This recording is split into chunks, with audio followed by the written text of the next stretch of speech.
What's up, guys? Welcome back to Just Like Other Girls. It's me, Shannon Fiedler, your host, and as always, excited to chat with you about everything that's on my mind. And there's a lot on my mind right now. I am so close to my wedding, which I'm sure you guys are tired of hearing me talk about the wedding. So good news for you guys. I'm almost done talking about it until I inevitably become one of those girls who posts all of my wedding photos for like every possible occasion I could ever think of, like my best friend's half birthday or my dad's favorite baseball team wins the national championship. Is that even a thing in baseball? I don't know, but whatever. And then I just like post a picture of us for the wedding and I'm like, you're the best dad or whatever, but really it's just an excuse to post more photos from the wedding. So look, at least I'm cognizant of it. I don't want to become that person, but I know the pipeline and I know that I inevitably will be doing some of that. So spoiler alert for my content over the next 17 years. Who knows? Who knows how it's going to go? But anyway, I'm so close to my own wedding. So that's been consuming a lot of my mind. I talked about this a couple weeks ago, but I quit my 9-to-5 job and I am full-time this comedian. So podcast, content, stand-up, writing, acting, all of it. So that's been like a life change. There's just a lot going on. But because of that, I feel like I am very much in my feels. I feel like things are hitting my emotional sensors at a level 300. And my baseline is like a level 200. You know what I mean? Like I think I feel my emotions extra deep or something. I'm very sensitive. I'm a very emotional person and I cry a lot.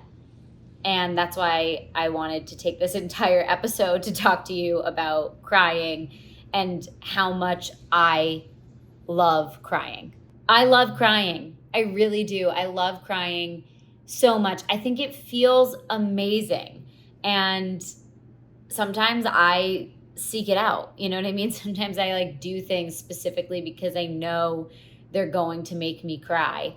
And I just think nothing feels better than 5 minutes after you've cried. And I don't just mean like, oh, I teared up at like no, I mean like cried, like full on ugly mascara running down the cheeks, heaving body, sobs. The feeling after that, it's like yoga for the soul, I think. I genuinely do. Because look, I am not a believer in bottling up your emotions. Whatever you feel, wear it on your sleeves. Tell anyone who will listen about it, journal about it, feel it fully. I'm a big believer in that. And crying is, I guess, like the ultimate manifestation of that, of like feeling your emotions through and through. And I like to, well, let me take it back a second. It doesn't take much to make me cry. I think that is something that is important to note. I cry at most movies. I cry at a lot of TV shows. I cry watching the Today Show every morning because I'm a geriatric housewife, because I literally watch the Today Show every single morning and I do the New York Times crossword puzzle with Pat. So I belong in a nursing home. But every morning there is some human interest story on the Today Show that has me choking up at least a little bit. I cry at commercials. I cry at songs. I cry at beautiful things that I happen to see in the street. Like, I'm not kidding you. It does not take much to make me cry. I went to my friend's wedding a couple years back, and afterwards she told me that I cried more than her mom during the ceremony. I don't know if I should be mortified or so proud of myself for that. I haven't decided yet, but all I know is that I wept through that. I weep through every wedding. Like, I go to weddings where I am truly just a plus one. It's like Pat's family friend that I've never met before, and I'm just at the wedding and the bride comes out, and just like the mention of the thought of a bride coming out, I am full tears. Like shoulders high, because I'm trying to keep in my cry, because I know people are going to be like, you don't even know this person. Why are you crying? But I love the idea of emotional things, and thinking about other people having emotional experiences makes me emotional as well, which I think is why we all love watching rom-coms or those sappy movies. Now, this is a very different cry than a sad cry. And I want to specify there are two types of cries. There's an emotional, like happy, nostalgic, I sort of have a smile on, but I'm crying cry. And then there's tragic, I'm upset cry. And that could come from pain, physical or mental or emotional. Like that's a very different cry. I love them both. I want to be very clear about that. One of them I obviously like a little bit more. I like crying when I'm happy because I like being happy more than I like being sad. But when I'm sad, that's when I think I need the crying the most. One of the best things about living in New York City is that you would think it would be hard to find a place to cry in New York because it is so crowded at all hours of the day, every day of the week, consistently. There are people around. And that actually makes it probably the best place to cry because you can fully break down in public, like ugly sobs, like yelling, screaming, snot coming out of your nose, and no one's going to stop you. No one is going to stop to see if you're okay.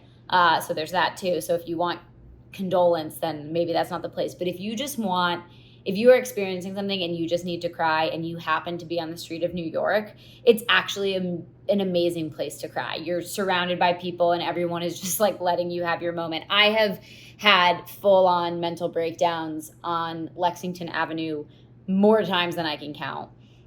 I don't know why Lexington. It just seems to be a good place to cry for me, I guess. Most of the time that I've cried on Lexington Avenue, I've been on the phone with my mother. And it's not that my mom is making me cry. I think I should make that very clear. It's that I am trying to explain to her how I feel about something. And in the act of saying it out loud, my body can no longer contain the emotion within me. And so then I just start crying. And because I'm on the phone, I'm already talking loud. So then I'm talking louder. So then I'm like screaming on the phone.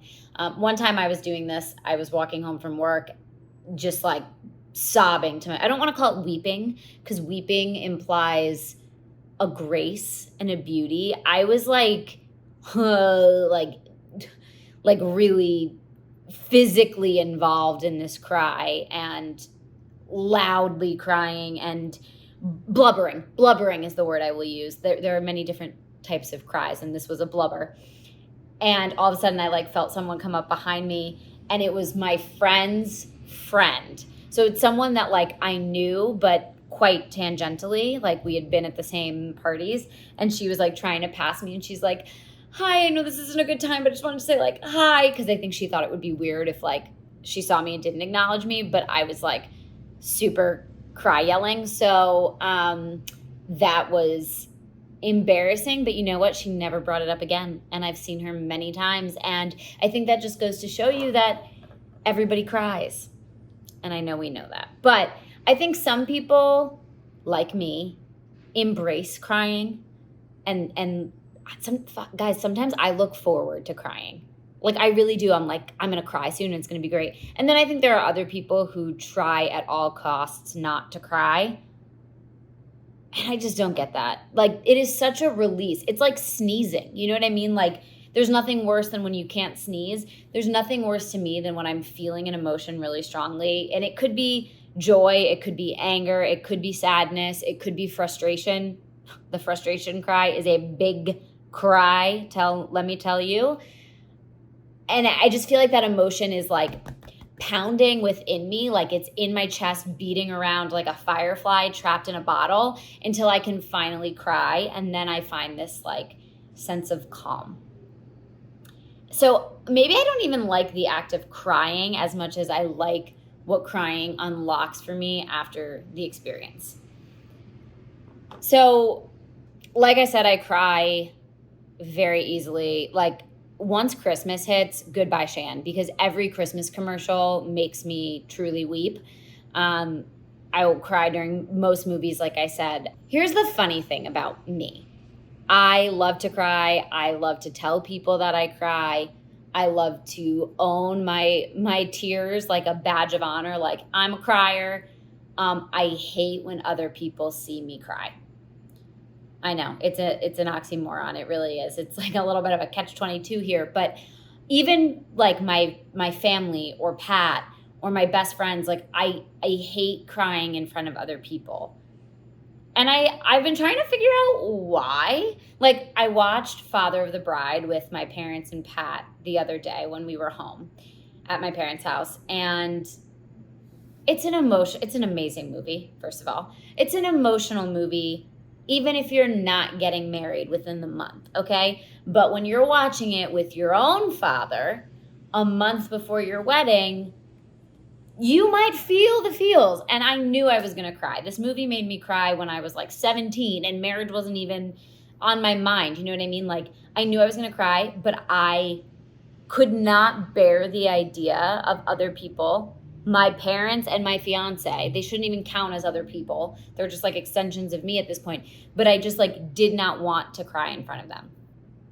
Same thing at weddings. Like I said, I love crying when the bride comes down the aisle. I love crying when they say, I may now pronounce you man and wife. I love crying during the father-daughter dance. I love to cry during the wedding, but I don't want anyone to see me do it. And I don't know why. I think it's because this is me like trying to make sense of it. I think what it is that when you cry and someone else is not crying, you immediately become the center of the attention for that person who sees you cry that isn't crying. I love being the center of attention. Obviously, look at the career path that I have chosen. However, crying to me is something that is very personal, I guess. And so I actually don't want to share that experience with. I don't want other people to see me do it. Like it feels like something that I want to like have with just myself. I don't know. But that being said, you know, inevitably, like if you're marrying someone, you're going to watch movies with them that makes you cry. And so I've learned how to cry comfortably in front of Pat. And I can't say that. I will say I have learned how to turn my face in such a way that I can't notice him noticing me cry. I understand that the psychology of this is bizarre and weird and probably needs to be unpacked, but whatever. We watch a lot of Pixar movies because obviously we do, and obviously Pixar makes you cry.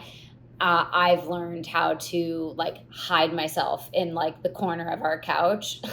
He knows I'm crying. Like I'm like a dog, you know what I mean? That's like feels ashamed for chewing the shoe, so they like think they're invisible when they go in the corner. I don't know why I don't like other people seeing me cry. I really don't, but alas, I don't.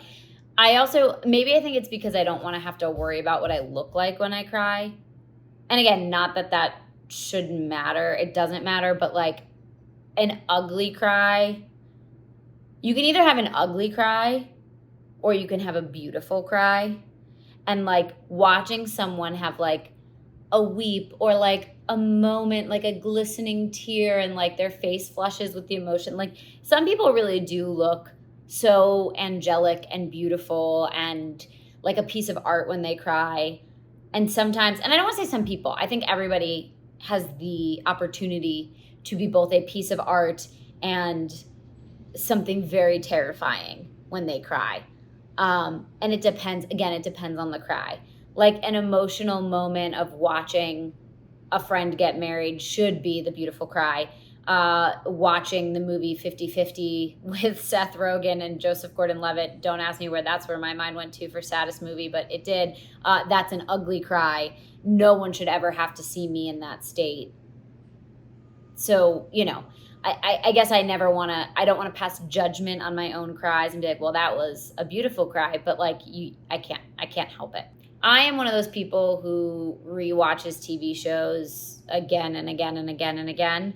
I often watch these shows just sort of, they're almost like wallpaper for me at this point because I've seen them so many times. I turn them on at the beginning of the day and I kind of leave them running as I do things around the house. So they're not getting my undivided attention by any means because I already know them by heart. For me, they're almost just like company. It's a weird thing, but there are a couple episodes of each show that I know are crying episodes for me.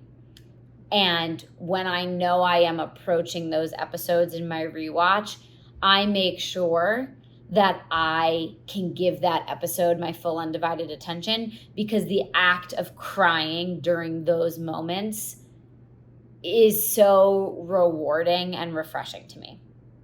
So the one example that I will give, and this is a spoiler alert for Gilmore Girls, so if you don't want to know what happens in Gilmore Girls, I understand that show came out like 20 years ago, but if you don't want to know what happened in Gilmore Girls, fast forward ahead. But there's an episode of Gilmore Girls where Rory is waiting to find out if she got into Harvard, and all she wants is to get into Harvard, blah, blah, blah. At the same time, Paris, her arch nemesis, who theoretically should have gotten into every amazing school, finds out that she didn't get in to Harvard, her top choice as well. And this whole episode, it's like punctuated by Rory and Lorelai going to the mailbox and being like, are the acceptance letters here? They're not here yet. And like Kirk is the mailman, and so like he keeps like messing up the mail. Those are sort of like the mile markers of the episode, like we keep seeing them go to the mailbox. And this is back in the analog days of college acceptance, when it didn't happen over an email or a portal. It happened, you got it in the mail, and you knew if you got into the school or not, depending on the size of your envelope. So the big envelope meant you got the welcome packet, and then a small envelope meant you just got like a letter of rejection. So at the end of the episode, hell is broken loose. Paris has embarrassed herself. Rory has tried to stand up for her. It's like a very tense evening for the Gilmore Girls. Lorelai and Rory come home from this event at the school, and they stop at the mailbox. I'm going to cry just talking about it. They stop at the mailbox, and Lorelai opens it, and she says, you got the big envelope. And then she pulls out, I'm literally starting to interrupt. And then she pulls out a slew of big envelopes, and she hands them to Rory, and Rory has gotten into every school that she has applied for. And it's just this perfect moment of TV. It's a perfect moment of culmination for a 17-year-old like Rory, who all she's ever cared about is what college she's going to get into. She's such a glorious student, and this moment that they have together where they weren't expecting there to be any mail, and they get it, and it's just, it makes my like lip tremble from crying. And I love it. I love that episode. I have even put that episode on outside of my Gilmore Girls rewatch when I am just like feeling a lot of emotion and I'm not crying naturally. So sometimes I have to like induce my cry. It's kind of like like I need to give myself a drug that'll make me cry, So when I feel that, I will put that episode on for the sole purpose of I want to cry. And I do want to talk about that, like this feeling of like I want to cry, but I like frustration is a big reason why I cry. And I think it's actually the best one.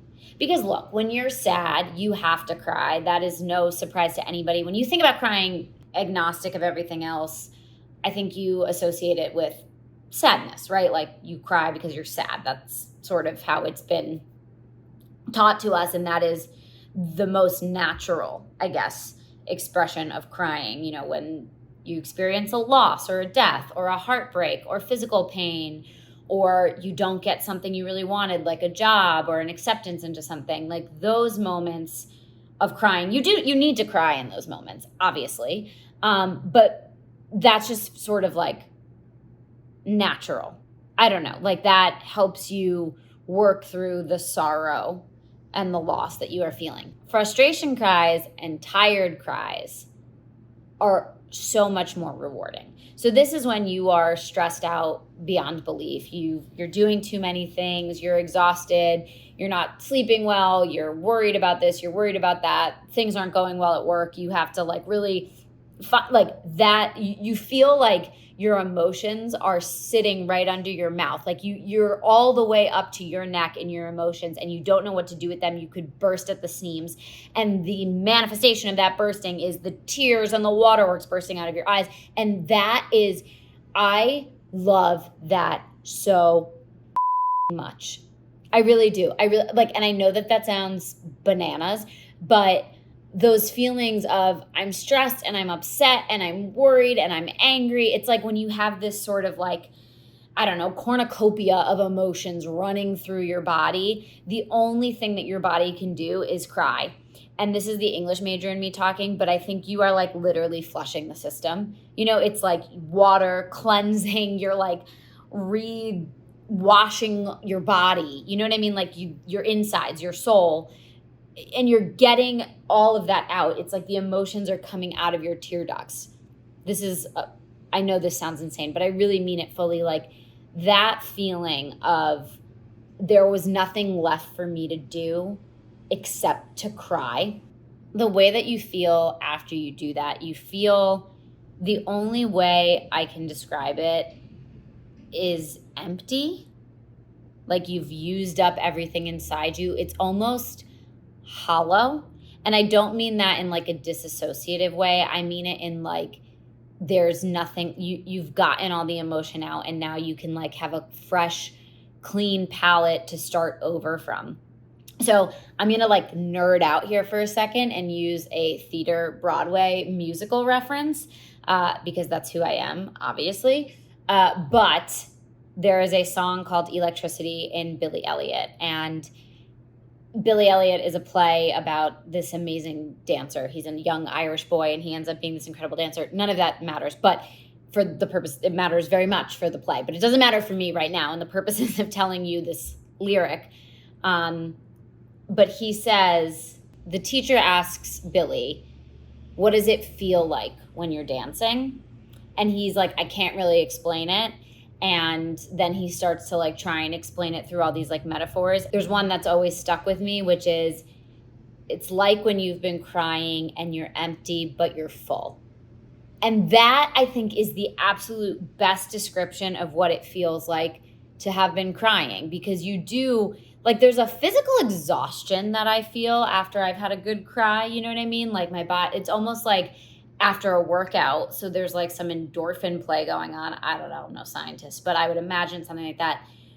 So you feel like emptied out, like you're out of gas, because by the time you stop crying, it's because you have nothing left to cry. You know what I mean? There's no tears left. So there's an emptiness, but at the same time, there's a fullness because you've finally gotten to express that emotion.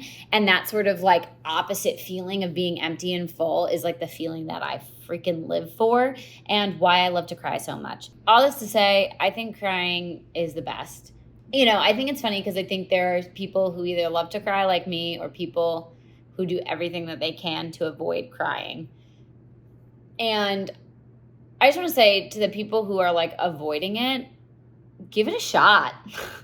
Like, go out, do something really, like, go watch Marley and Me. You know what I mean? Like, pick a real crier of a film, Before that, give a quick listen to Soon You'll Get Better by Taylor Swift, which was the first time that I listened to a song and had a visceral, I have to cry moment that wasn't related to like me equating the song to something in my personal life. Like, I just heard that song and I immediately started sobbing the first time that I listened through the Lover album. So listen to the song, rent Marley and Me, you know what I mean? Like, look back on some memory, like whatever you got to do, find a way to let yourself really cry, and then go to bed just feeling peaceful. And don't tell people you're going to do it, because when I tell people that I'm going to do that, they look at me like I have 17 heads, and I think it causes some concern. So, maybe keep it to yourself. Like I said, crying is a private thing, but either way, I hope you get a good cry in. Yes, I am wishing crying on all of you. I'm telling you, like, there's nothing better than a good cry. So and now as I'm like looking towards my wedding and thinking about how much waterproof mascara I'm going to need on that day, because I know I'm going to cry. I mean, like, I've been listening to the songs that we have picked out for like what our first dance is, or walking down the aisle, and literally just listening to the songs on Spotify, walking down the street, I'm crying. And so that's another, and like I said, in New York, no one looks at you when you're crying. So it's kind of, it's good. But at the same time, I'm like, this is ridiculous. It's 11 a.m. on a Tuesday. I shouldn't be crying now. As much as I love to cry, maybe this isn't the proper venue or moment, but hey, whatever it is. So I expect more tears to come in my future soon, and I'm ready to embrace it. you know how they always, you know how people always say in speeches, like, I promised myself I wasn't going to cry. I've never once in my life done that. Oftentimes I'm like, I promised myself I would cry. So looking forward to all of the tears that are going to come at my own wedding. That is only me. Only I would look forward to that. Maybe you would too. Let me know. If you love to cry, tell me. Tell me about your favorite cry ever. I can't wait to hear it. Shoot me a message. We'll talk about it. But until then, this was Just Like Other Girls. Go get a good cry on. I'm Shannon Fiedler, and I'll talk